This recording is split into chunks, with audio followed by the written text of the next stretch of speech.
सांगलीत राज्य निवडणूक आयोगाने दिनांक 17 मार्च 2026 रोजीच्या पत्रान्वये सांगली जिल्ह्यातील ग्रामपंचायतींमधील सदस्य, थेट सरपंच यांच्या निधन, राजीनामा, अनर्हता किंवा इतर कारणांमुळे रिक्त झालेल्या जागांच्या पोटनिवडणुकींसाठीचा प्रत्यक्ष निवडणूक कार्यक्रम घोषित केलाय। यानुसार जिल्ह्यात 82 रिक्त सदस्य पदांसाठी व 18 रिक्त थेट सरपंच पदांसाठी निवडणूक होणार आहे। ज्या ग्रामपंचायतींमध्ये पोटनिवडणूक होत आहे त्या क्षेत्रात निवडणूक कार्यक्रम जाहीर झाल्यापासून निकाल घोषित होईपर्यंत आदर्श आचारसंहिता लागू राहील। या क्षेत्रातील मतदारांवर विपरीत प्रभाव टाकणारी कोणतीही कृती, घोषणा मंत्री, खासदार, आमदार व संबंधित स्थानिक स्वराज्य संस्थेतील पदाधिकाऱ्यांना आचारसंहिता कालावधीत कुठेही करता येणार नाही। राज्य निवडणूक आयोगाकडील मार्गदर्शक सूचनांनुसार आदर्श आचारसंहितेची काटेकोरपणे अंमलबजावणी करण्यात यावी, असे आवाहन जिल्हाधिकारी अशोक काकडे यांनी केले।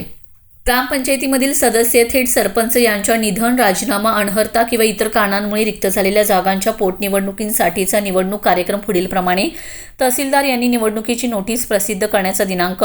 सोमवार 30 मार्च 2026, नामनिर्देशन पत्रे मागवण्याचा व सादर करण्याचा दिनांक व वेळ मंगळवार दिनांक 7 एप्रिल 2026 ते सोमवार दिनांक 13 एप्रिल 2026 सकाळी 11 ते दुपारी 3 पर्यंत, नामनिर्देशन पत्र छाननी करण्याचा दिनांक व वेळ बुधवार दिनांक 15 एप्रिल 2026 सकाळी 11 वाजल्यापासून छाननी संपेपर्यंत, नामनिर्देशन पत्र मागे घेण्याचा अंतिम दिनांक व वेळ शुक्रवार दिनांक 17 एप्रिल 2026 दुपारी 3 वाजेपर्यंत, निवडणूक चिन्ह नेमून देण्याचा तसेच अंतिमरित्या निवडणूक लढवणाऱ्या उमेदवारांची यादी प्रसिद्ध करण्याचा दिनांक व वेळ शुक्रवार दिनांक 17 एप्रिल 2026 दुपारी 3 वाजल्यानंतर, आवश्यक असल्यास मतदानाचा दिनांक